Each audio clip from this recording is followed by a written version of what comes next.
Class 11th and NEET target students, I hope आप सब ने स्क्रिटरी प्रोडक्ट्स एंड एलिमिनेशन में सारे वीडियो लेक्चर कंप्लीट कर लिए होंगे, लेक्चर्स को पढ़ लिया होगा। और लेक्चर्स अगर नहीं पढ़ा है तो उसको जल्दी से जल्दी कंप्लीट करिए।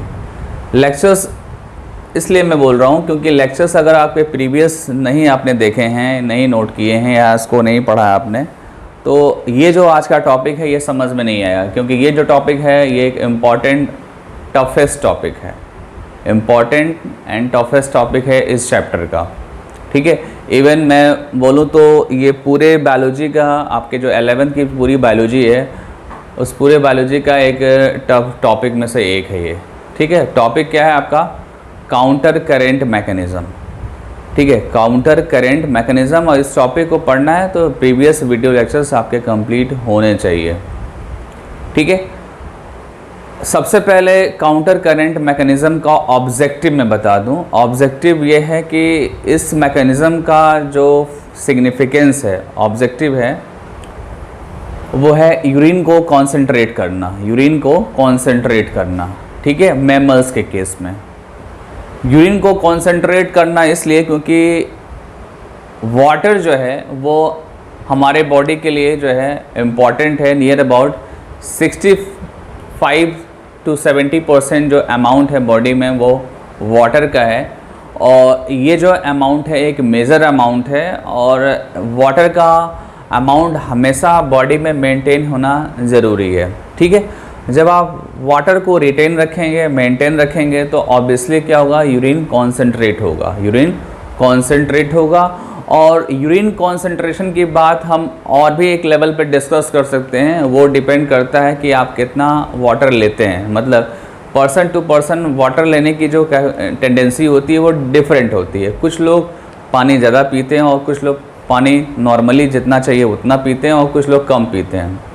जो कम पीते हैं उनके लिए डिफ़िकल्ट होता है यूरिन फॉर्मेशन प्रोसेस। और वहाँ पे बाय डिफ़ॉल्ट क्या होता है कि यूरिन का कॉन्सेंट्रेशन जो है वो हाईली कॉन्सेंट्रेटेड हो जाता है। ठीक है, अगर नॉर्मल है तो वो कॉन्सेंट्रेटेड तो होगा ही होगा, बट अगर बाय द वे अगर आप वाटर कम लेते हैं तो वाटर कम लेने के केस में क्या होता है कि यूरिन का कॉन्सेंट्रेशन और भी ज़्यादा हो जाता है। बिकॉज आपको पता है कि वाटर हमारी बॉडी का एक इम्पॉर्टेंट पार्ट है और उसको कंजर्व रखना पड़ता है, उसको रिटेन करना पड़ता है। ठीक है, तो ये चीज़ आप दिमाग में रखिए। इसके साथ साथ आपको नेफ्रॉन का आइडिया आना चाहिए, जो लास्ट मैंने वीडियो लेक्चर्स में आपको बताया है। नेफ्रॉन के हर एक पार्ट में फिल्ट्रेट का कॉन्सेंट्रेशन मैंने बताया था। ठीक है, यूरिन का पाथवे बताया था मैंने आपको। ठीक है, और वहीं पर मैंने आपको ब्लड का भी पाथवे डिस्कस किया था। तो वो सारी चीज़ें आपको याद होनी चाहिए, तभी आप इस लेक्चर को समझ सकते हैं। दूसरा पॉइंट ये है कि यहाँ पे जो काउंटर करंट वर्ड यूज़ किया गया है वो इसलिए यूज़ किया गया है कि जो नेफ्रॉन में यूरिन का पाथवे है, ठीक है, और जो वासा रेक्टा में ब्लड का पाथवे है, ये दोनों का जो डायरेक्शन है ये अपोजिट है। ये दोनों का डायरेक्शन क्या है? अपोजिट है। इसलिए हम काउंटर करंट मैकेनिज़्म यूज़ करते हैं और दोनों आसपास होते हैं, दोनों आसपास होते हैं, पैरेलल होते हैं। ठीक है, जैसा कि मैंने प्रीवियस वीडियो लेक्चर्स में कई बार आपको बना के दिखाया है कि जहाँ पे लूप ऑफ हेनिल है उसी के पैरेलल वासा रेक्टा है, उसी के पैरेलल वासा रेक्टा है। मैंने यहाँ पे वासा रेक्टा को थोड़ा सेपरेट कर रखा है एज पर एनसीईआरटी, और नेफ्रॉन को भी सेपरेट कर रखा है, बट ये पैरेलली अरेंज होते हैं। ठीक है, और वासा रेक्टा का जो कनेक्शन है वो किससे होता है? इफेरेंट आर्टियोल से होता है। ठीक है, ये भी मैंने बताया था, इफेरेंट आर्टियोल्स के बाद पेरीट्यूबुलर नेटवर्क, देन वासा रेक्टा होता है। ठीक है, ये आपका मेन पॉइंट था कि कैसे ये काउंटर करंट है, क्योंकि इनका डायरेक्शन जो है फ्लो का वो अपोजिट है। इसमें आपका फिल्टरेट फ्लो करता है जो आगे जाके यूरिन बनाता है। ठीक है, और ये इसमें क्या फ्लो करेगा? आपका ब्लड फ्लो करेगा। ये भी आपको ध्यान देना है। जब आप इस टॉपिक को पढ़ते हैं तो यहाँ पे आपको बहुत सारे डिजिट्स जो हैं वो देखने को मिलते हैं। ठीक है, आप देखो यहाँ पे 300, 600, 900, 1200। ठीक है, ये सारे क्या है? डिजिट्स हैं। और ये एक्चुअली में क्या होते हैं? ये ऑस्मोलरिटी होते हैं। ठीक है, ऑस्मोलरिटी मतलब कि किडनी का जो कॉर्टिकल एरिया है या जो मेडुलरी एरिया है वहाँ पे जो इंटरसेलुलर फ्लूइड होता है, या आप बोल सकते हैं इंटरस्टिशियल फ्लूइड, उस इंटरस्टिशियल फ्लूइड में कौन कौन सा सल्यूट है विथ वाटर। ठीक है, और उसका कॉन्सेंट्रेशन कितना है उसके बिहार पे जो है कॉन्सेंट्रेशन की वैल्यू यहाँ पे हमने मेंशन कर रखा है 300, 400, 600, 800, 1000 एंड 1200। ठीक है, वो जो ये डिजिट्स हैं कि एक्चुअली क्या है, एक तरीके से कॉन्सेंट्रेशन है। ठीक है, जिसको मैं बार बार ऑस्मोलरिटी वर्ड से डिफाइन करूँगा, ऑस्मोलरिटी वर्ड से डिफाइन करूँगा। और कॉन्सेंट्रेशन किसका है, सॉल्ट का है या अदर यूरिया वगैरह हैं, और किसके साथ हैं ये सल्यूट और सॉल्ट जो भी हैं ये किसके साथ है, वाटर के साथ हैं। तो वाटर के साथ ये रहेंगे तो एक तरीके से सोल्यूशन होंगे, और हर एक सोल्यूशन का अपना एक कॉन्सेंट्रेशन होता है। ठीक है, तो ये जो भी डिजिट्स है इससे परेशान होने की ज़रूरत नहीं है। ये सब कुछ किसके वजह से है, ये सॉल्ट के वजह से है, यूरिया के वजह से है, वाटर के वजह से है। अब हम डिस्कस करेंगे कि जब यूरिन फॉर्मेशन होता है और फिल्ट्रेट जब फॉर्म होता है, जैसे यहाँ आपको पता है कि अल्ट्रा फिल्ट्रेशन होता है, उसके बाद से यहाँ पे क्या मिलेगा आपको, अल्ट्रा फिल्ट्रेशन के बाद आपको मिलेगा फिल्टरेट। क्या मिलेगा, फिल्टरेट। थोड़ा सा मैं फिल्टरेट को यहाँ पे डिफाइन करूँगा। फिल्टरेट में आप ऐसे समझ सकते हैं कि plasma protein except plasma protein को छोड़कर रिमेनिंग सारी चीज़ें यहाँ पे होती हैं, रिमेनिंग सारी चीज़ें यहाँ पे होती हैं। प्लाज्मा प्रोटीन का मतलब हो गया आपका प्रोथ्रोम्बिन, थ्रोम्बिन, एल्बुमिन्स, ठीक है, ग्लोबुलिन्स, ये सारे चीज़ें क्या है, प्लाज्मा प्रोटीन्स हैं, और ये ब्लड में प्रेजेंट होते हैं, और उन्हीं को पहले हम क्या करते हैं, उनको हम सेपरेट कर देते हैं। ठीक है, और वो ब्लड में एज इट इज़ मेंटेन होते हैं प्यूरिफाइड ब्लड में, जैसा कि इफरेंट आर्टियोल्स में वो जाता है ब्लड। ठीक है, बट रिमेनिंग चीज़ें क्या होती हैं, फिल्टरेट हो जाती हैं। और फिल्टरेट के अंदर मैं बता दूं कि अमीनो एसिड्स भी होते हैं, ग्लूकोज भी होते हैं, वेस्ट मटेरियल भी होते हैं, वाटर भी होता है। ठीक है, और ऐसे समझ लीजिए कि यहाँ पे मैक्सिमम चीज़ें होंगे, बट क्या होगा, प्लाज्मा प्रोटीन नहीं होगा। और यहाँ पे जो ऑस्मोलरिटी होगी, जो फिल्टरेट का जो कॉन्सेंट्रेशन होगा वो ब्लड के इक्वल होगा, ब्लड के इक्वल होगा। और नियर अबाउट कितना होता है उसका ऑस्मोलरिटी, 300 के अप्रॉक्स होता है। ठीक है, तो ये चीज़ ध्यान देना होगा कि जो बॉमन कैप्सूल के बाद का जो फिल्टरेट है और फिल्टरेट का कॉन्सेंट्रेशन और ब्लड का कॉन्सेंट्रेशन जो है वो सेम है। ठीक है, यहाँ से मूव किया, और मूव करने के बाद जो है, अच्छा यहाँ पे मैंने क्या लिखा है, आइसोटोनिक लिखा है। तो आइसोटोनिक का मतलब क्या है कि इसको आप कंपेयर कर रहे हैं ब्लड से, और ब्लड से जब कंपेयर किया तो ब्लड और यहाँ पे जो प्रेजेंट फिल्टरेट है उनका कॉन्सेंट्रेशन सेम है, इसलिए यहाँ पे आइसोटोनिक लिखा है मैंने। ठीक है, ये पहले भी मैंने आपको बताया है। और आगे जाने के बाद क्या होता है, जैसे ही वो डिसेंडिंग लूप ऑफ हेनिल में जाता है, ये क्या है आपका डिसेंडिंग लूप ऑफ हेनिल, और यहाँ से क्या निकलता है आपका वाटर निकलता है। ठीक है, यहाँ से वाटर निकलता है। मैंने ये बताया था कि ये जो पार्ट होता है ये वाटर परमेबल होता है, बट यहाँ से सॉल्ट या NaCl जो भी है वो नहीं यहाँ से ट्रांसपोर्ट होते हैं, ओनली वाटर यहाँ से रीअब्जॉर्ब होता है। ठीक है, और जब वाटर निकलेगा तो यहाँ ऑब्वियसली क्या हो जाएगा, फिल्टरेट जो होगा वो हाइपरटोनिक हो जाएगा। क्या हो जाएगा, हाइपरटोनिक, क्योंकि सॉल्वेंट निकल गया, वाटर इज अ सॉल्वेंट। और जब किसी भी सोल्यूशन से जब वाटर निकल जाएगा तो वो सोल्यूशन कैसा हो जाएगा, वो हाइपरटोनिक हो जाएगा।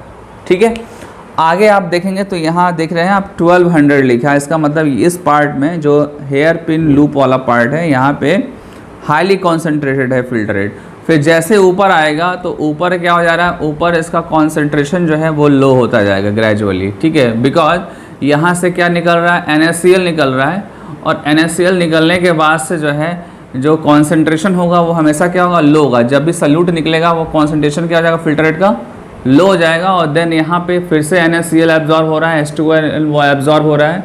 ठीक है ना, फिर यूरिया एब्जॉर्ब हो रहा है। और यहाँ पे मैंने बताया था कि NaCl और H2O का जो एब्जॉर्प्शन है ये कंडीशनल है। ये क्या है, कंडीशनल है, और कंडीशन के अकॉर्डिंग यहाँ पे जो फिल्टरेट का कॉन्सेंट्रेशन होगा वो आइसोटोनिक होगा और हाइपरटोनिक होगा, आइसोटोनिक और हाइपरटोनिक होगा।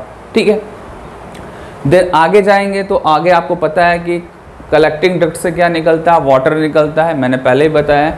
और वाटर निकलता है तो फाइनली क्या हो जाएगा, यहाँ जो फिल्टरेट यूरिन में कन्वर्ट हो जाएगा वो कैसा हो जाएगा, कॉन्सेंट्रेटेड हो जाएगा। इसलिए आप वहाँ पे क्या बोल सकते हैं, end of the collecting duct आप बोल सकते हैं कि यूरिन जो फिल्टरेट से बना है वो कॉन्सेंट्रेटेड है। वो क्या है, कॉन्सेंट्रेटेड है, और यही हमारा टारगेट है कि हमको यूरिन क्या करना है, कॉन्सेंट्रेट करना है। ठीक है, तो ये जो भी मैंने बताया ये सिंपली मैंने आपको ट्यूब्यूल में जो एब्जॉर्प्शन हो रहा है या जो चीज़ें सिक्रीट कर रही हैं, ठीक है, उनके बिहाफ पे मैंने अलग अलग पार्ट में फिल्ट्रेट का कॉन्सेंट्रेशन बताया, और साथ ही साथ जो भी चीज़ें यहाँ ट्रांसपोर्ट हो रही हैं वो भी मैंने रफली डिस्कस कर लिया। ये सारी बातें मैंने ऑलरेडी बताई हुई हैं आपको। ठीक है, यहाँ पे आपके सामने क्या है, वासा रेक्टा। ठीक है, ये क्या है, वासा रेक्टा।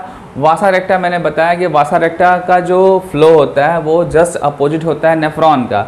अगर आप देखेंगे तो यहाँ पे अगर मैंने एरो ऊपर दिया है तो ये एरो नीचे है, और यहाँ पे एरो नीचे दिया है तो यहाँ क्या है, एरो ऊपर है। इसका मतलब है कि डायरेक्शन क्या है, डिफरेंट है। और यहाँ पे ब्लड की फ़्लो की बात करेंगे और यहाँ पे आप बात करेंगे यूरिन के फ़्लो की, मतलब फिल्ट्रेट की फ़्लो की बात करेंगे आप। ठीक है, तो ये जब टॉपिक पढ़ेंगे तो पहले तो हम हर एक पार्ट को समझ लेंगे कि कहाँ से क्या चीज़ें निकल रही हैं, कहाँ पे क्या चीज़ें जा रही हैं, अंदर फिल्ट्रेट में कॉन्सेंट्रेशन क्या है, ये सारी बातें समझ लेंगे। उसके बाद से हम स्टार्ट करेंगे एनसीईआरटी की उस पॉइंट पे जो एनसीईआरटी में मेंशन है। जो इस टॉपिक में जब आप एनसीईआरटी पढ़ोगे तो एनसीईआरटी में काउंटर करंट जो मैकेनिज़्म है, इस मैकेनिज़्म के कुछ लाइंस हैं, वो लाइन जो हैं वो कुछ स्पेशल लाइन है, उसको एज इट इज़ आपको लर्न करना है, वहाँ पे दिमाग नहीं लगाना है आपको। क्योंकि आप जब हायर क्लासेस में जाएंगे तो हर एक टॉपिक में बहुत बड़ी बड़ी बातें हैं, बहुत बड़े बड़े कॉन्सेप्ट हैं, उससे आपका कोई मतलब नहीं है, उससे आपका कोई मतलब नहीं है। आपको सिंपली ये समझना है कि यहाँ काउंटर करंट मैकेनिज्म है, एनसीईआरटी ने क्या लिखा है उस बात को आपको फॉलो करना है, क्योंकि क्वेश्चन तो वहीं से आने हैं आपके। ठीक है, तो शुरुआत जब करते हैं तो एक बार थोड़ा सा हम एक हार्मोन, एक नहीं दो हार्मोन है, उसको थोड़ा डिस्कस कर लेते हैं। हार्मोन एक है आपका एडीएच, एंटी डाययूरेटिक हार्मोन, और दूसरा है आपका हार्मोन एल्डोस्टेरॉन। ठीक है, इन दोनों हार्मोन्स का डिटेल में नेक्स्ट टॉपिक में डिस्कस करूंगा, बट रफली जो है यहाँ पे डिस्कस करना चाहता हूँ मैं, इनका फंक्शन में डिस्कस कर लूँ। जैसे कि अगर आप एडीएच की बात करें, एडीएच का दूसरा नाम वैसोप्रेसिन होता है, और एडीएच जो होता है ये रिलीज़ होता है कहाँ से, पोस्टीरियर पिट्यूटरी लोब से। पोस्टीरियर पिट्यूटरी लोब से ये प्रोड्यूस होता है, और इसका जो फंक्शन है वो ये है कि ये वाटर रिटेंशन को बढ़ाता है, वाटर के एब्जॉर्प्शन को ये बढ़ाता है, वाटर के एब्जॉर्प्शन को ये बढ़ाता है। और इसका रोल एक्चुअली कहाँ पे होता है, इसका रोल होता है आपके डीसीटी पार्ट में। क्या होता है, यहाँ पे वाटर एब्जॉर्ब होता है, रीएब्जॉर्ब होता है, रिटेन होता है। क्यों हो रहा है, क्योंकि एडीएच रिलीज हुआ है आपके पोस्टीरियर पिट्यूटरी लोब से रिलीज हुआ है। ठीक है, सिमिलरली एल्डोस्टेरॉन का भी फंक्शन समझ लेते हैं। एल्डोस्टेरॉन जो होते हैं ये एक्चुअली क्या होते हैं, मिनरोकॉर्टिकॉइड्स होते हैं। क्या होते हैं, ये मिनरोकॉर्टिकॉइड्स होते हैं, और मिनरोकॉर्टिकॉइड्स प्रोड्यूस फ्रॉम एड्रिनल ग्लैंड्स, और एड्रिनल ग्लैंड्स में भी ये कहाँ से प्रोड्यूस होंगे, ये प्रोड्यूस होंगे एड्रिनल कॉर्टेक्स से।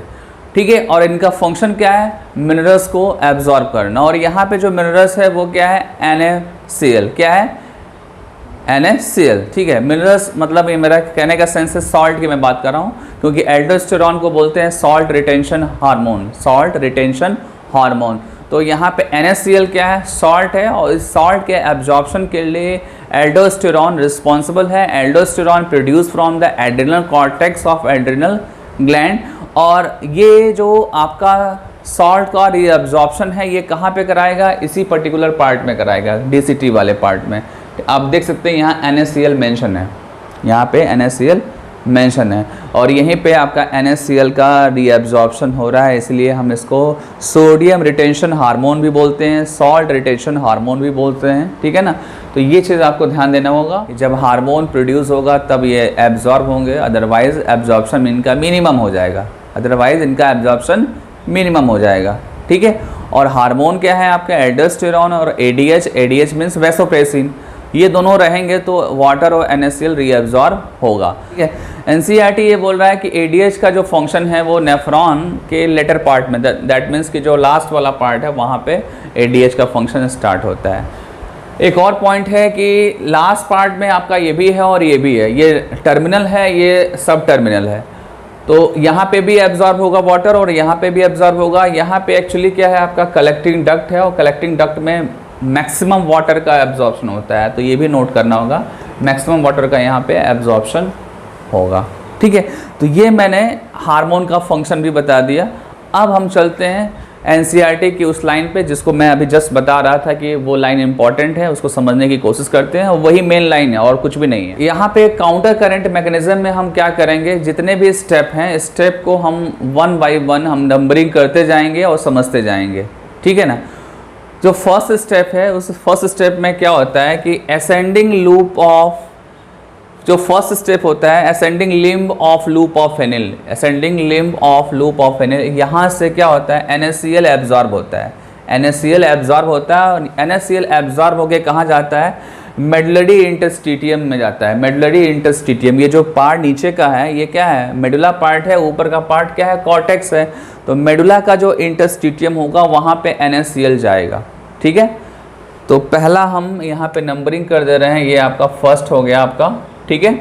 यहाँ पे गया तो यहाँ से ये कहाँ जाएगा, वासा रेक्टा के डिसेंडिंग कैपिलरी में जाएगा। ध्यान देना यहाँ से कहाँ गया, क्योंकि ये इसके पैरेलल है, मैंने तो सेपरेट बना रखा है, आपको अभी बताया था कि वासा रेक्टा इसके पैरेलल होगा, तो ये इसी के आसपास होगा, इसी की प्रॉक्सिमिटी में होगा, इसी की प्रॉक्सिमिटी में होगा।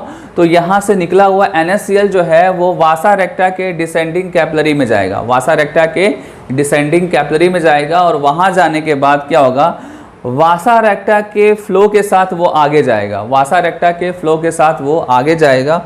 और आगे जाएगा तो जब वो असेंडिंग कैपिलरी ऑफ वासा रेक्टा में पहुँचेगा तो वहाँ से क्या होगा, ठीक है, वहाँ से क्या होगा, NaCl बाहर आ जाएगा, फिर से कहाँ पे, मेडुलरी इंटरस्टिशियम में, मेडुलरी इंटरस्टिशियम में, ठीक है। तो ये मैंने सोडियम क्लोराइड का फ्लो बता दिया, NaCl का मैंने फ्लो बताया कि कैसे कैसे NaCl मूव किया नेफ्रॉन के असेंडिंग पार्ट से और कैसे वासा रेक्टा के असेंडिंग पार्ट में पहुंचा और वहां से फिर वो अगेन कहाँ जा रहा है, मेडुला के इंटरस्टिशियम में जा रहा है। और आपको बताऊं कि जब आप काउंटर करंट मैकेनिज्म पढ़ते हैं तो वहाँ पे आप दो कंपोनेंट को डिस्कस करते हैं, एक है आपका NaCl और दूसरा है यूरिया। ये चीज़ ध्यान देना होगा, दो चीज़ें हैं यहाँ पे, फर्स्ट है आपका NaCl और दूसरा क्या है, यूरिया। हम लोगों ने NaCl का डिस्कशन कर लिया और ये हम लोगों ने देखा कि NaCl निकला नेफ्रॉन के पार्ट से और गया कहाँ पे, वो वासा रेक्टा में गया, वासा रेक्टा के असेंडिंग पार्ट में गया और अगेन वो वापस कहाँ पे आया, वो मेडुलरी इंटरस्टिशियम में आया। और ये सारा पॉइंट किसके लिए, NaCl के लिए, ठीक है। दूसरा जो पॉइंट है वो है यूरिया के लिए। यूरिया जब आप डिस्कस करते हैं तो यूरिया आप बताते हैं कि यूरिया कहाँ से निकलता है, कलेक्टिंग डक्ट से निकलता है, ठीक है, कलेक्टिंग डक्ट से निकलता है। कलेक्टिंग डक्ट में वाटर का भी रीअब्जॉर्प्शन होता है और यूरिया का भी रीअब्जॉर्प्शन होता है। मैंने आपको पहले ही बताया कि 100% जो है कोई भी नाइट्रोजनस वेस्ट जो है बॉडी से रिमूव नहीं होता है, एलिमिनेट नहीं होता है, कुछ पार्ट रह जाता है, रिटेन हो जाता है, वही पार्ट ये है। और ये यूरिया कहाँ पे आया, ये यूरिया आपका आया है मेडुलरी इंटरस्टिशियम में आया और देन वहाँ से कहाँ गया, ये ascending limb of loop of Henle में गया। कहाँ गया, ascending limb of loop of Henle में ये यूरिया गया, ठीक है। और ये यूरिया जो है ये फिर यहाँ से निकलेगा कहाँ पे, कॉर्टेक्स में। मतलब यूरिया आपके कहीं ना कहीं जो है वो आपके किडनी में रिटेन रह गया, ठीक है। पहले वो रिटेन रहा मेडुलरी पार्ट में, पहले रिटेन रहा वो मेडुलरी पार्ट में। और इस तरीके से आपको यूरिया और NaCl का फंक्शन समझ में आ गया होगा यहाँ पे। और ये लाइन आपको एज इट इज़ जैसा NCERT में मेंशन है वैसा मैंने आपको बताया है, ठीक है। इसमें एक चीज़ आपको ऐड क्या करना है, वो ऐड करना है वाटर रिटेंशन। वाटर आप देख रहे हैं कि वाटर कई जगह पे एब्जॉर्ब हो रहा है, जैसे कि यहाँ पे भी वाटर एब्जॉर्ब हो रहा है, यहाँ पे भी वाटर एब्जॉर्ब हो रहा है। जब ये दोनों जगह के वाटर एब्जॉर्ब होते हैं तो आपको दिमाग में रखना होगा कि यहाँ पे ADH का फंक्शन आपको बताना है, ADH का फंक्शन आपको बताना है। और यहाँ पे भी वाटर रीअब्जॉर्ब हो रहा है, ठीक है, बट यहाँ पे ADH का रोल नहीं है, ठीक है।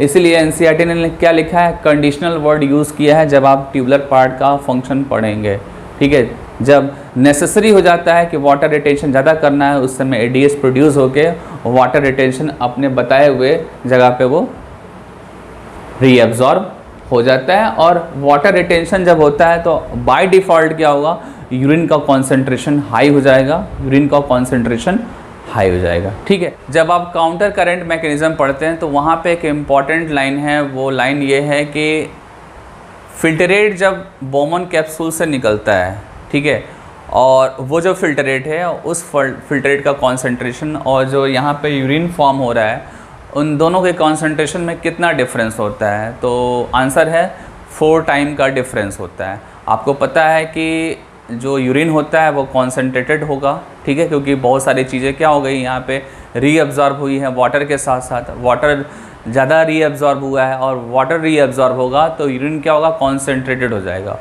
ठीक है। और वाटर का अमाउंट जो है वो फिल्ट्रेट में ज़्यादा है, फिल्ट्रेट में ज़्यादा होगा, ठीक है। तो फिल्ट्रेट क्या होगा, लेस कॉन्सेंट्रेटेड होगा और यूरिन जो होगा वो मोर कॉन्सेंट्रेटेड होगा और डिफरेंस कितना है, 4 टाइम्स का डिफरेंस है। तो ये इंपॉर्टेंट लाइन है, ठीक है।